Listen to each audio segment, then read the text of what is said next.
This is a Squiz podcast. We're your shortcut to being informed.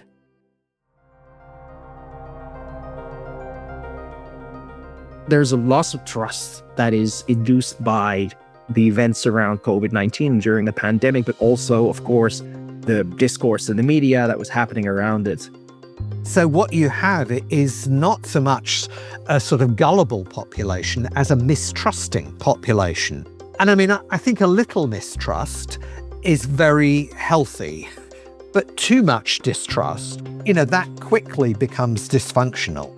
Whilst mis and disinformation has always existed with whatever technology was available through the millennia, the speed with which this is happening and the sophistication with which this is happening does make it feel much more urgent. Welcome to The Big Threat, a podcast about the global information wars and how mis and disinformation are eroding the democracies we live in. I'm Bryce Corbett. In this podcast series, join me on a trip around the world to meet the experts taking up the fight against fake news in what has become a race against time. Journalists, academics, government officials and educators, all working their corners of the globe to foster the critical thinking skills that will enable their populations to separate online fact from fiction, one of the defining challenges of the digital age. In this episode, I travel to London on the last leg of my Churchill Fellowship and meet an academic whose calls for media literacy to be taught at school might finally be being answered. Plus, a Cambridge professor who's an expert on the psychology of misinformation and worries COVID may have changed everything. This is The Big Threat.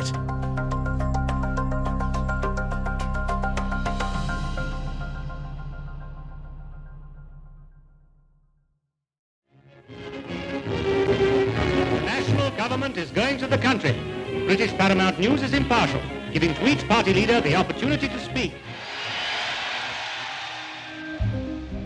It's only days before the United Kingdom goes to the polls. The Labour and Conservative parties are locked in fierce hand-to-hand combat out on the hustings, and pundits are saying it could go either way. Then, 4 days before the polls open, the Daily Mail newspaper drops a bombshell.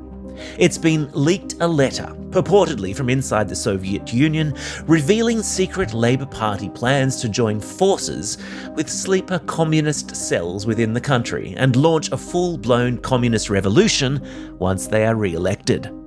Labour would go on to lose the election by a landslide, and the Conservative Party would reclaim government, soon after appointing a precocious young political talent by the name of Winston Churchill to the key position of Chancellor of the Exchequer.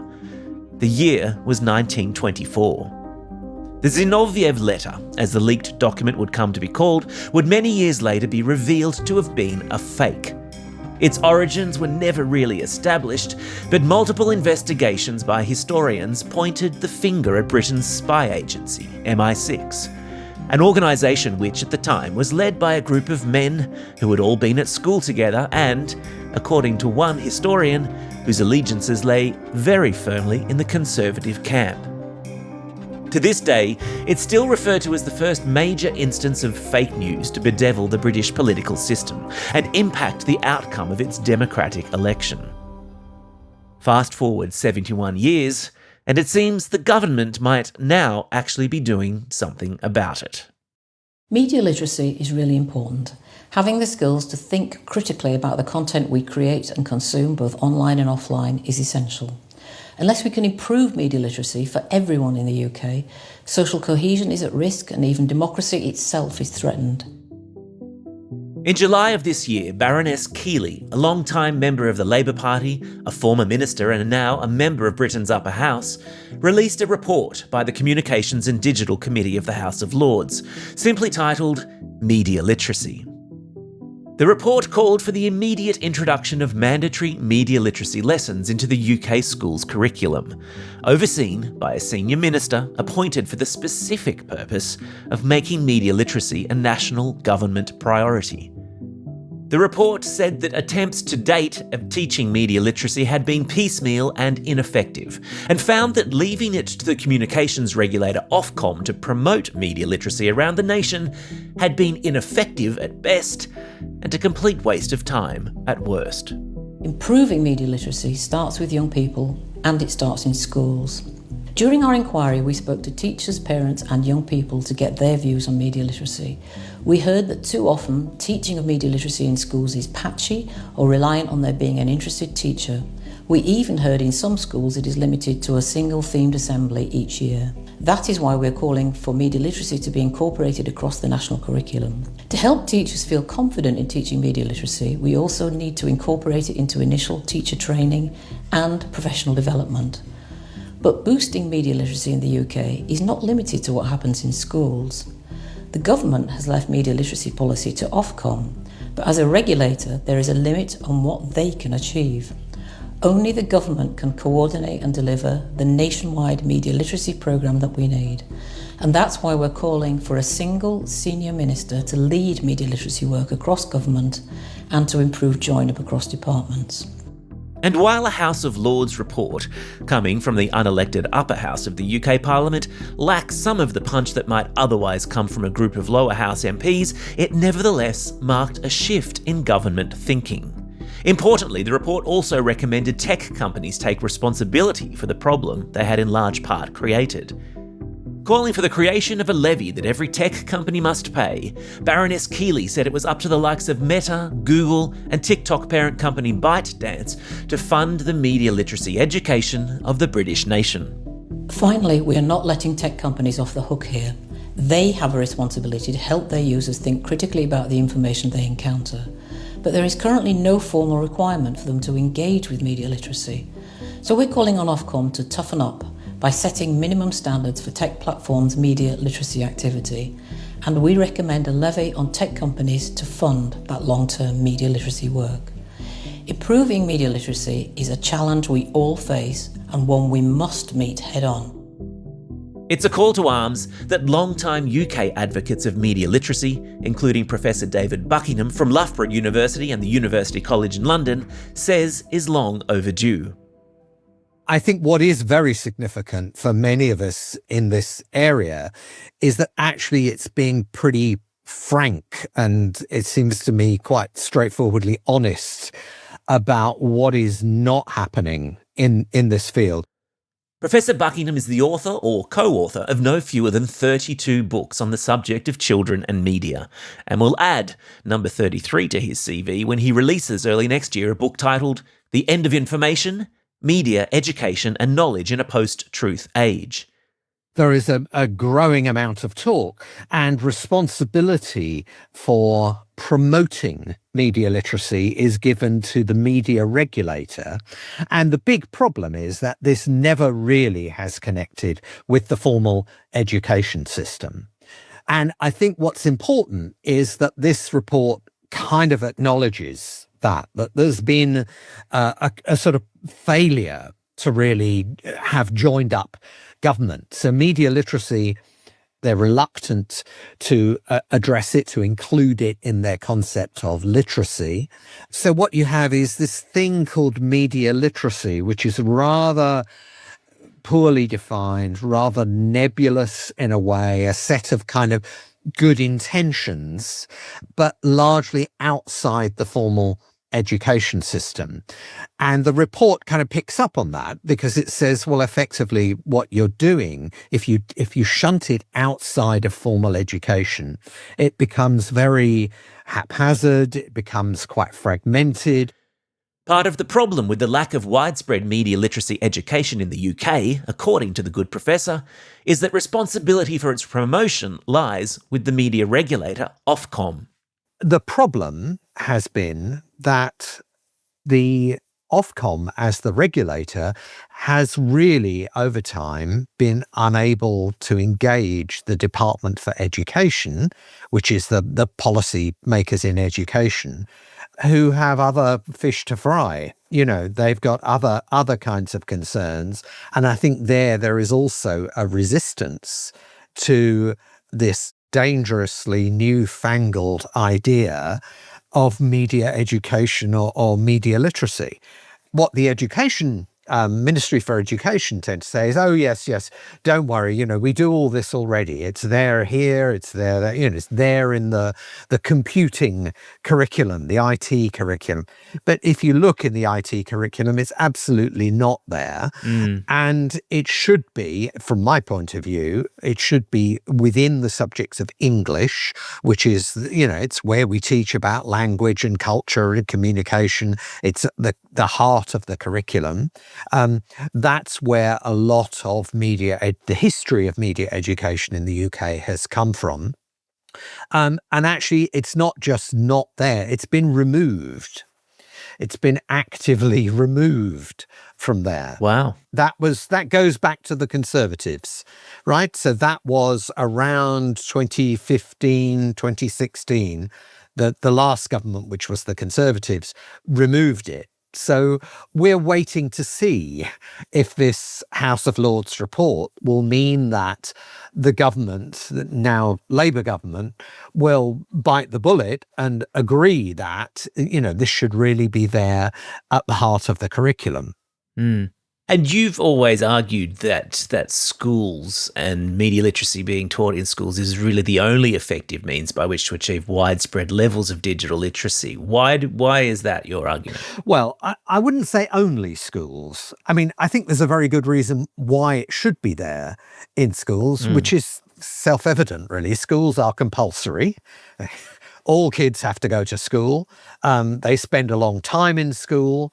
So if you want to reach the whole of the population, it's kind of obvious that that's where it should be. I don't think it should only be there. So I think there is an important role for parents. But, the problem becomes when you start to talk to parents or to try and reach parents, how do you do that? And the danger is that what you do is end up reaching the usual suspects. Right. You will reach the already concerned parents, but you won't reach everybody because that's just in the nature of it.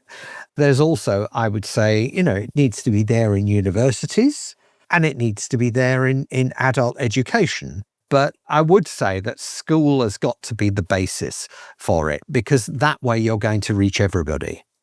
Yeah, absolutely. Going back then to the House of Lords report, one of the recommendations was embedding media literacy across the national curriculum. Is that something that you think needs to happen? Well, yes, on one level, but I think there are questions, as teachers will know, about how do you do that? I think one of the problems is that something that is everybody's responsibility, that is the responsibility of every curriculum area, quickly becomes nobody's responsibility. Yes? Right. And if you look at how schools work and how education policy works, we've seen that time and time again, and I think teachers get very tired of that kind of what I would call educational solutionism, the idea that education is going to be the solution. So there's a passing of the buck here. Let's pass this problem on to teachers and get them to deal with it, and then we don't have to think about it anymore. For me, the strong place where media education needs to happen is actually in English, because it's in English that we teach about culture and communication. And in the modern world, culture and communication are about media. And it seems to me if you locate it in a particular place like that, you then have to say, well, how are these teachers going to be trained? How are they going to get the specialist knowledge they require to teach about that? How are we going to provide the resources? And so you actually have a whole series of further questions and a further need for investment in people and in resources and materials. If you just say, oh, this is across the curriculum, like sort of magic fairy dust, then actually the chances are that it's just not going to happen. Or people will learn to pay lip service to it, but won't actually be doing it because they don't have the means to do it. On the subject of the means, one of the recommendations also in the report was that tech companies should pay a levy and take responsibility for underwriting specific media literacy education across the country. What are your thoughts on that? Well, I mean, yes, on one level, of course they should. I mean, we have a problem. In a sense, it's almost a problem that comes before this, which is, we have a world ruled by these companies who are very good at evading their taxes. So I think a starting point would be that they should be paying their taxes, right? Right.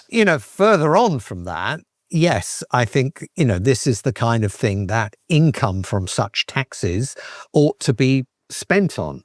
At the same time, I would be very, very wary of the tech companies being involved beyond that point. Right.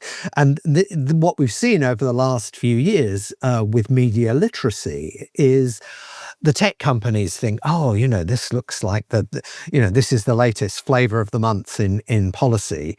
We want to curry favor with the politicians. So we'll talk about media literacy and we'll put a little bit of money, a kind of token bit of money, because basically they want to avoid the alternative, and the alternative is much tougher regulation.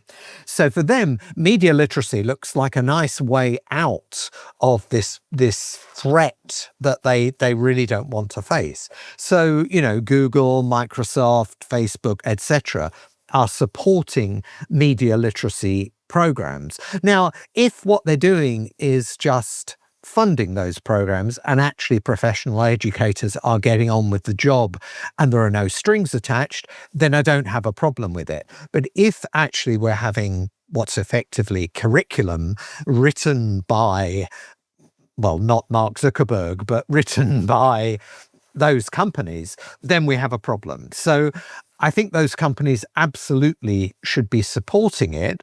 I don't think at all they should be providing it.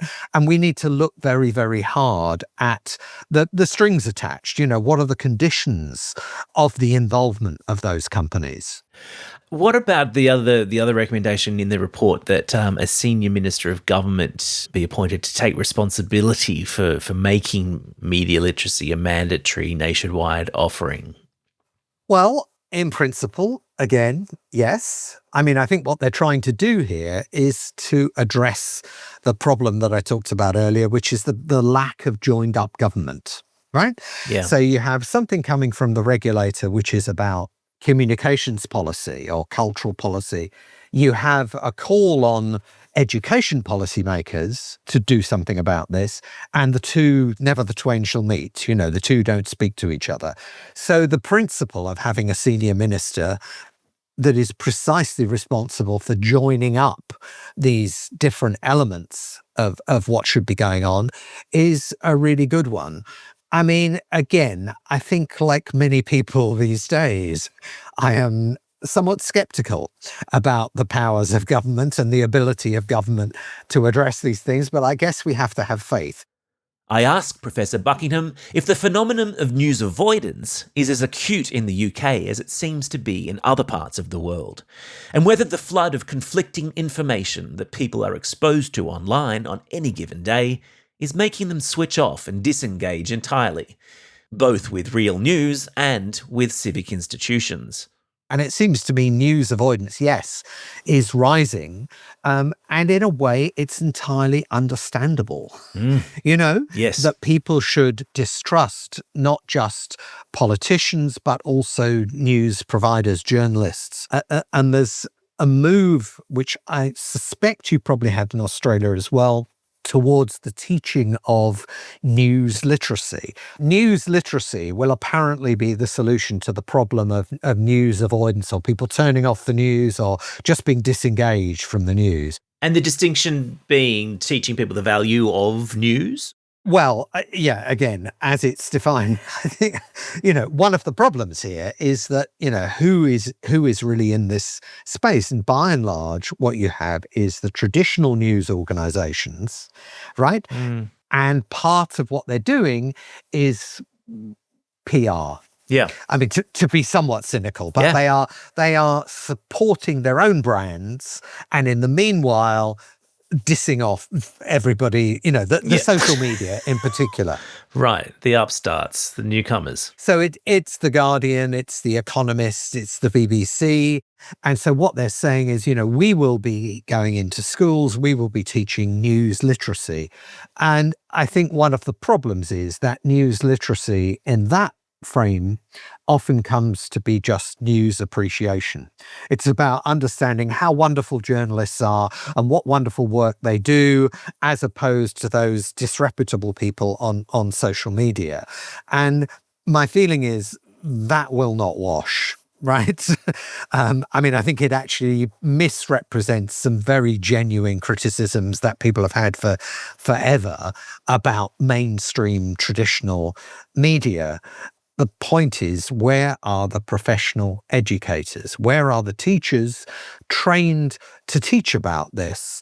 Trained to teach kids to think critically about news. And that's by and large not what we're getting.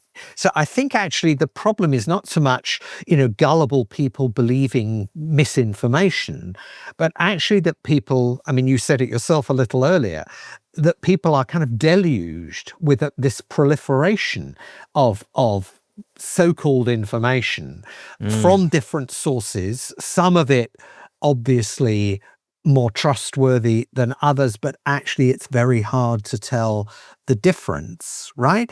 So what you have is not so much a sort of gullible population as a mistrusting population. And I think a little mistrust is very healthy. And, part of the purpose of education is to cultivate skepticism. But too much distrust, where we don't trust anything that we see or hear or anybody who tells us things, that quickly becomes dysfunctional. And then we really are in a very difficult situation.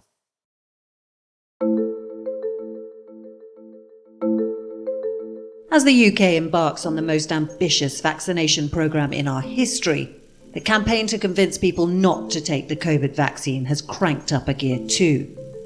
Anti-vaccine propaganda is still flooding through the arteries of the internet, and our research suggests that neither the government nor the tech companies are doing enough to stem its flow. Figures obtained by us suggest that there are now 5.35 million UK followers of anti-vaccine social media pages. Compare that to the 2.6 million who follow a trusted source like the NHS's accounts, and you can see why there's a problem.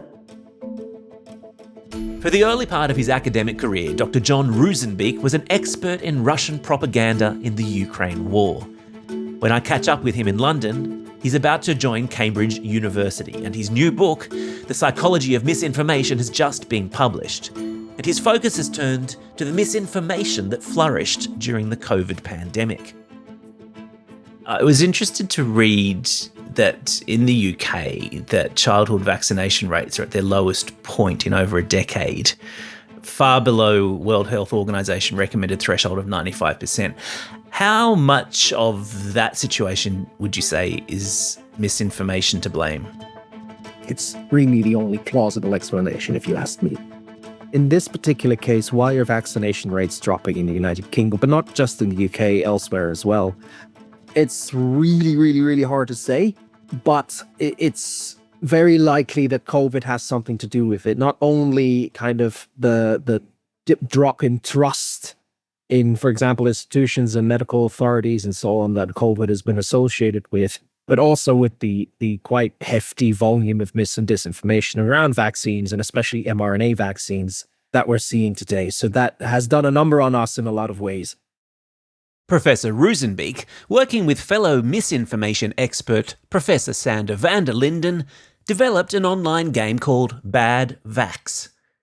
Players sign up to test their resistance to commonly held COVID myths, exposing themselves to the sorts of stories that were commonplace on social media during the pandemic, including claims that vaccines were bad for your health or part of a grand intergovernmental conspiracy.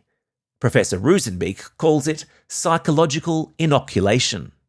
Some of the research that you cite is that once exposed to misinformation, even if it is subsequently pointed out to people that that information is wrong, they will still continue to revert to that falsehood. Is there any science as to around why that's the case?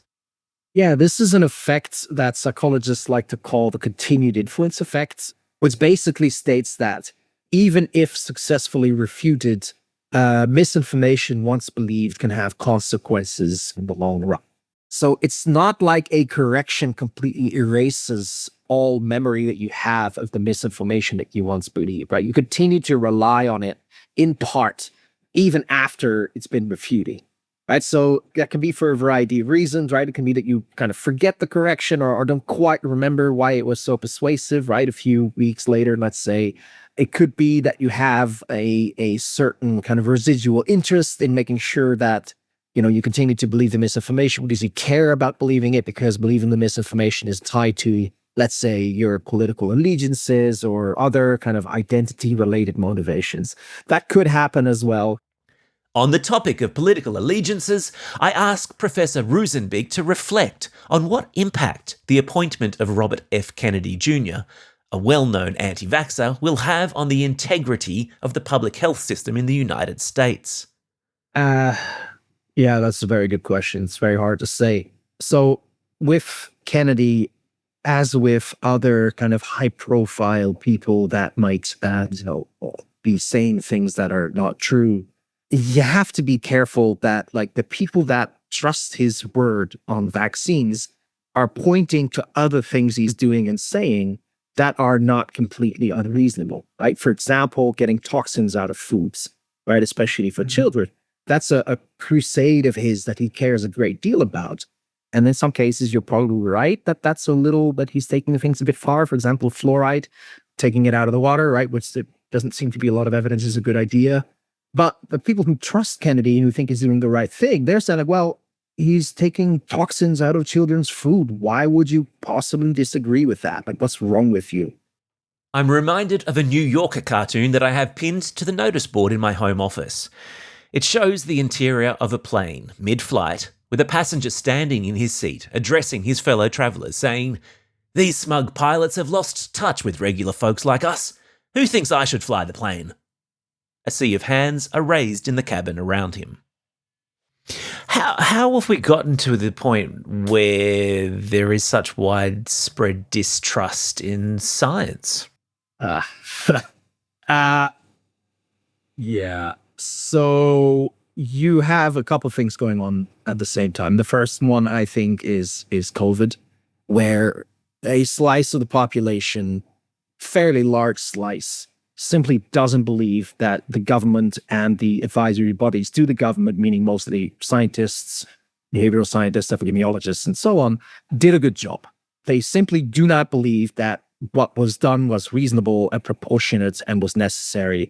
So that means that there's a loss of trust that is induced by the events around COVID-19 during the pandemic, but also, of course, to some extent, the discourse in the media that was happening around it.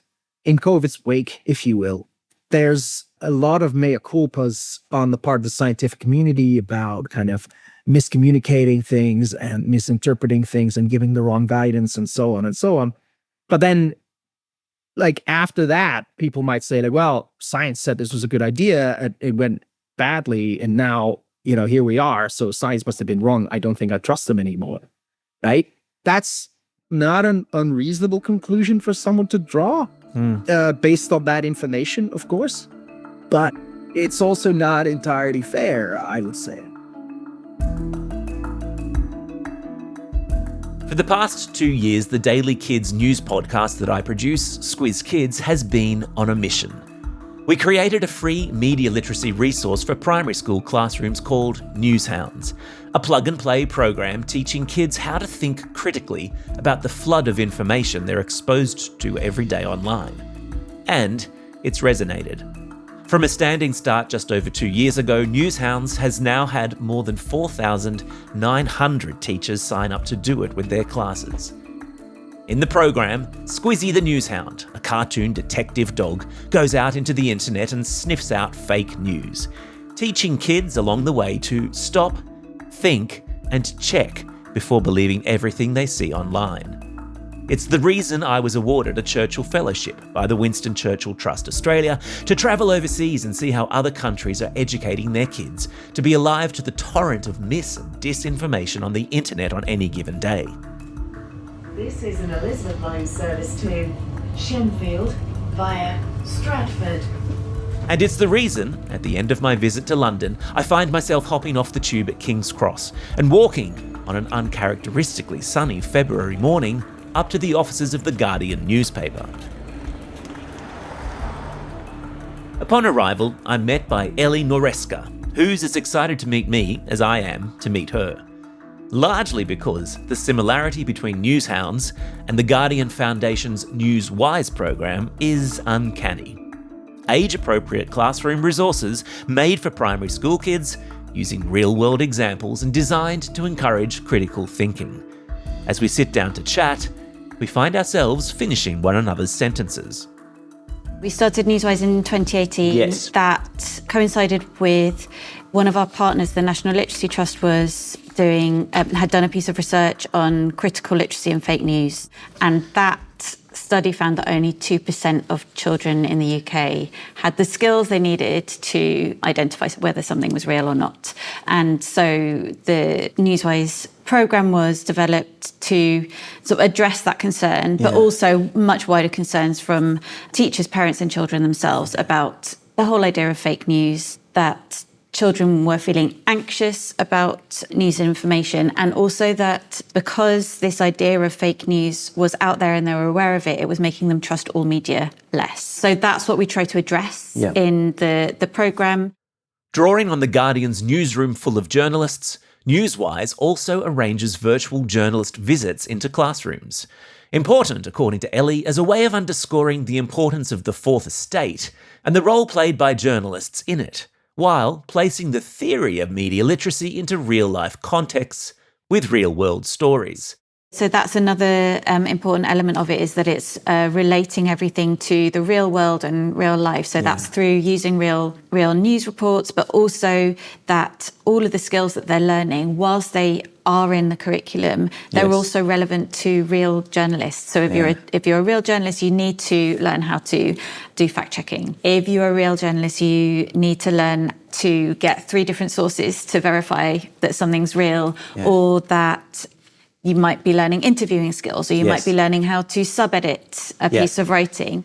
We also do journalist Q&As, so and those are available very widely, where we have journalist volunteers, children submit their questions, and the journalists answer all the kids' questions. And again, that's a really valuable part of the programme, because it really brings that learning to life. It makes it feel real for the children. The things that they're learning, they can see how they're actually applied in the real world.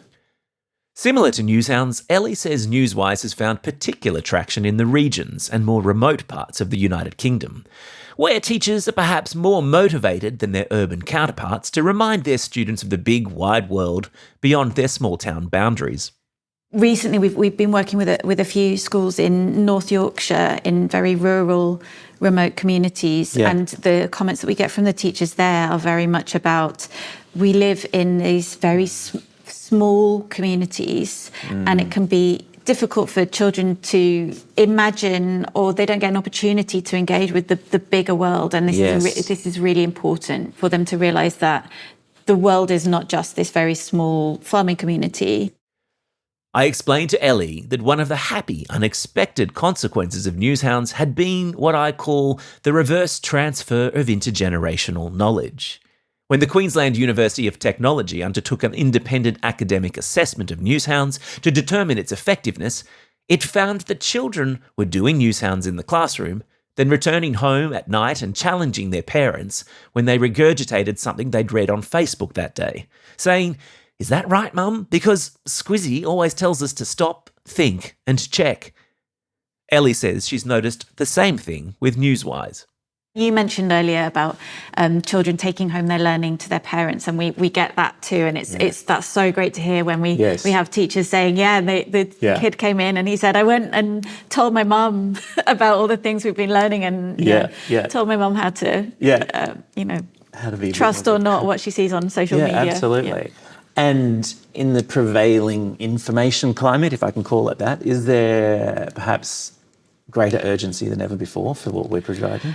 I mean, I think it's hard to deny that that is the case, especially in a climate where big social media platforms are stopping fact-checking or actively resisting fact-checking moderation and those sorts of things. It feels especially urgent very recently. And also with emerging technologies, where AI is going to make a difference to the way that we get information. So whilst mis and disinformation has always existed with whatever technology was available through the millennia, the speed with which this is happening and the sophistication with which this is happening does make it feel much more urgent than ever before. But I say that every year. So. One of the defining pop culture moments of the year came in March 2025, when a British-made TV series dropped on the streaming service Netflix, a series that stopped the world in its tracks.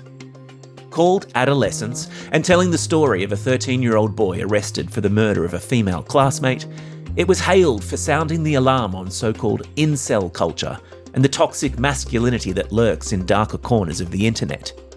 And it sent a chill through every family with an internet-connected child. Maybe I took my eye off the ball a little bit.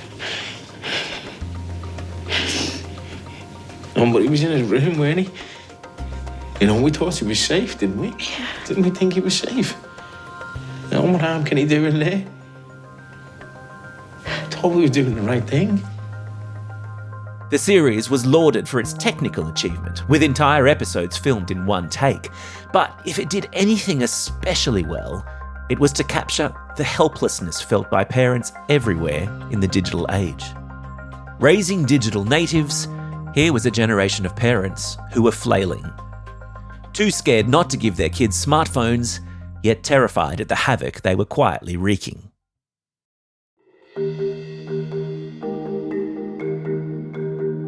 Join me next episode as I return to Australia to take stock of the situation at home.